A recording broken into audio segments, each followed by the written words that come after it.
El 13 de febrero del año 2020 llegó a la Fiscalía General de la Nación Francisco Barbosa.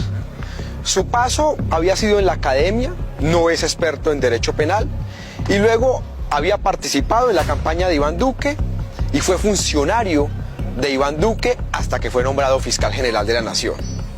Como era de esperarse, la fiscalía se politizó casi que de forma inmediata y lo más dramático es una fiscalía absolutamente inepta, y eso es lo que les vengo a demostrar a continuación.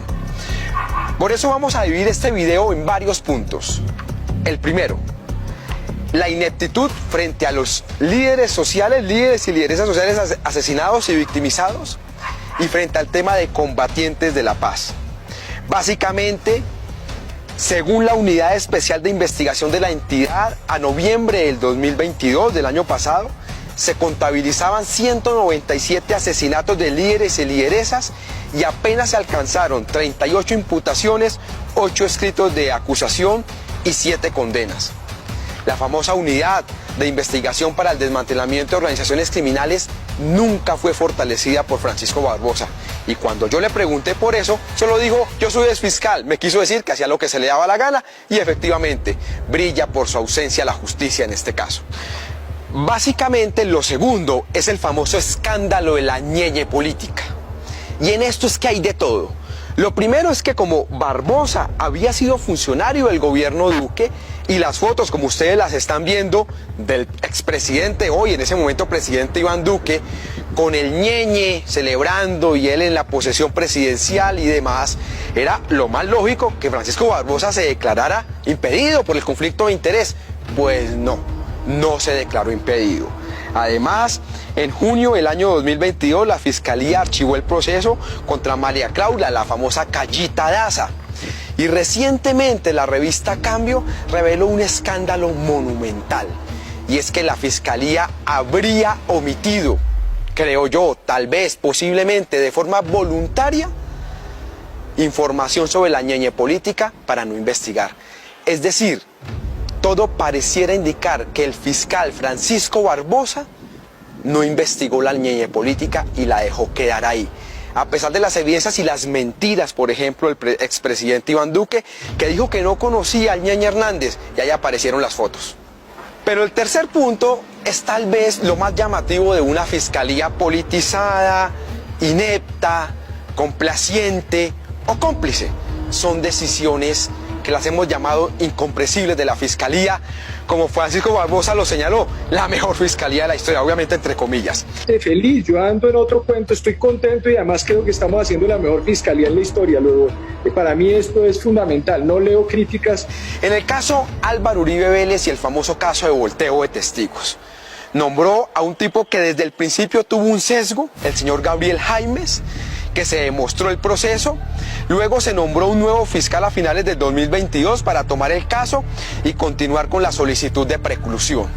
Es decir, aquí básicamente, creo yo, se omitieron mucha información y una decisión incomprensible. Segundo, caso de Julián Bedoya, el excongresista, que yo en 2019, como ustedes lo están viendo en esta imagen, en una columna, lo denuncié. Se demostró que este señor en tan solo horas hizo exámenes, presentó todo tipo de pruebas para ser abogado, que ningún ser humano lo puede hacer.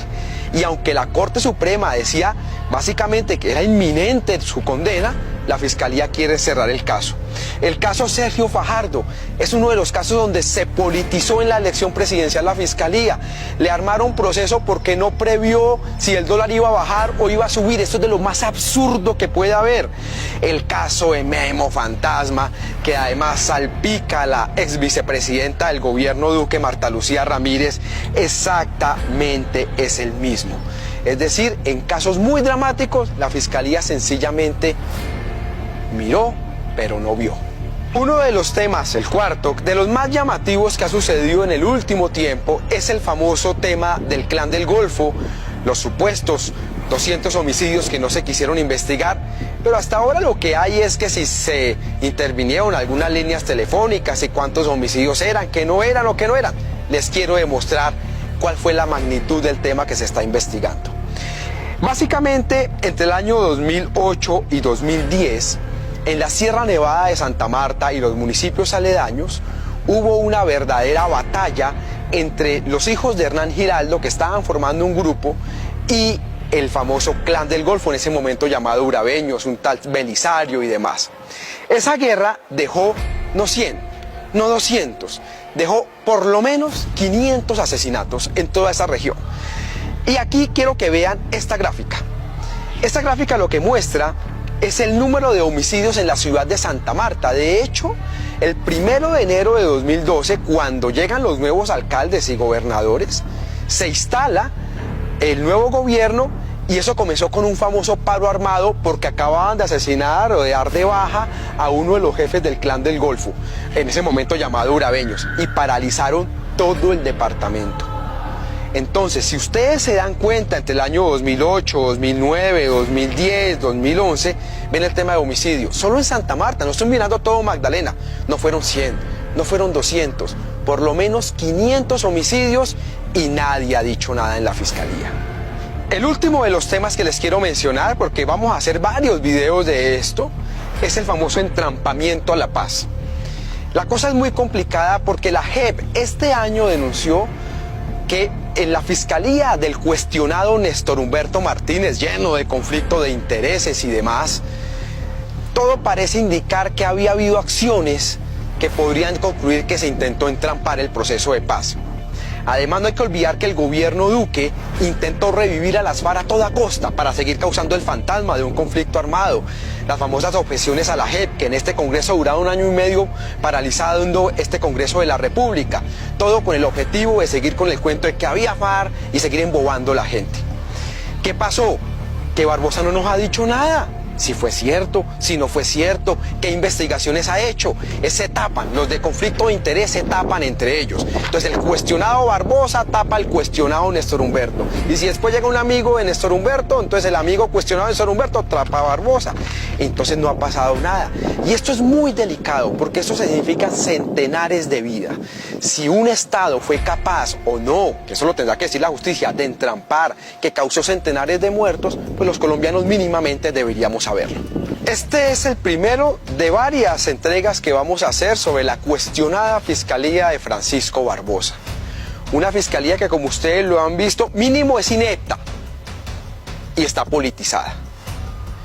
Ustedes verán si creen en un señor que está haciendo campaña política. Seguramente tendrá como fórmula vicepresidencial a la cuota de los Chara, la señora Margarita Cabello, que es la procuradora, o si ven a fondo todo lo que significó Francisco Barbosa para esta fiscalía. Y si de algo estoy seguro, es que no fue la mejor fiscalía de la historia, fue la peor fiscalía. Bueno, de pronto pelea con la de Néstor Humberto.